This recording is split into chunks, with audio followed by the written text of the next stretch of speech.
Bom, aqui para fechar a nossa aula de posição relativa entre retas, eu quero falar sobre uma reta que é ortogonal a outras duas. Então vou considerar duas retas. A primeira, a R1, que passa num ponto A1 e tem a direção de um vetor V1, tá? Que é a mesma direção que nós temos aqui, e a reta R2, que tem a direção, passa por um ponto A2 e tem a direção de um vetor V2, né? A gente vai usar aí novamente as coordenadas e componentes usuais, né? A1, x1, y1, z1, A2, x2, y2, z2, V1, A1, B1, C1 e V2, A2, B2, C2, tá? Primeira coisa, essas retas não são paralelas, porque senão não faz sentido o que eu quero, tudo bem? Bom, então, elas não sendo paralelas, tanto faz se elas são coincidentes, se elas são concorrentes ou se elas são reversas, tá bom? O que importa é o seguinte, uma reta R, que vai ter um ângulo de 90 graus, tanto com R2 quanto com R1, ela tem a direção de um vetor V, que nada mais é do que o produto vetorial entre V1 e V2. Por quê? Porque eu sei que se eu tenho V2 e V1, o produto vetorial entre eles gera um vetor automaticamente ortogonal aos outros dois primeiros, tá? Por consequência, a reta que tem a direção desse vetor V, ela é ortogonal tanto a R2 quanto a R1 ao mesmo tempo. Então essa é a lógica. Vamos pegar um exemplozinho aqui, ó. Vamos considerar as retas R1 e R2. Então você tem aqui retas paramétricas que me dá V1 igual a menos 1, 2 e menos 3, que são os valores que estão multiplicando o t. A R2, eu sei então que como y é igual a 2, então nesse caso o B2 é 0. Tudo bem? Então aqui o que é que eu tenho? Eu tenho que como o x é negativo, então aqui eu tenho que ter um menos, tá? Então, e aqui como o z é negativo, aqui eu tenho que ter um menos 1 para tirar esse negativo daqui.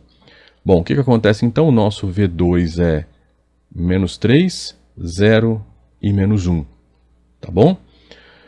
Com esses dois vetores diretores da reta, eu consigo encontrar o vetor que vai ser o vetor diretor da reta que é ortogonal a essas duas ao mesmo tempo, tá bom? Bom, esse vetor diretor, então, ele é encontrado fazendo o produto vetorial entre V1 e V2. E como que você faz isso? Só para lembrar aqui como que isso é feito, tá? Eu não vou calcular, mas só para você lembrar como isso é feito. I, J, K, menos 1, 2, menos 3, 0, menos 1, determinante, tá? Temos aí toda uma aulinha sobre produto vetorial que você confere aí no nosso curso de Geometria Analítica, tá bom? A gente explica isso em detalhes. Na hora que você calcular esse determinante simbólico, você vai ter menos 2, 8 e 6. Então, esse daqui é o vetor que tem a direção ortogonal ou a direção perpendicular a V1 e V2 ao mesmo tempo, tá bom? Então, se a gente quiser uma reta que seja ortogonal a R1 e R2 e passe pelo ponto menos 2, 1 e 3, esse ponto eu coloquei um ponto genérico, tá bom? A equação simétrica dela vai ser x menos menos 2, x mais 2, dividido por menos 2, y menos 1 dividido por 8, igual também a z menos 3 dividido por 6.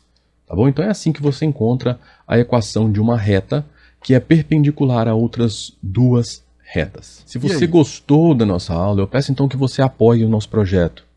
Curta essa aula, compartilhe com seus colegas, inscreva-se no canal, ou então, se você quiser apoiar ainda mais, faça um Pix para nós. A chave Pix está aí colocada. Esse valor é usado para manter o site no ar e manter o canal também, tá? E na descrição você encontra todos os links para os artigos do site usados nessa aula, bem como os links dos livros para que você possa tê-los em mãos e poder alavancar os seus estudos. Tudo bem? Então era isso. Até a próxima aula sobre planos. Abraços!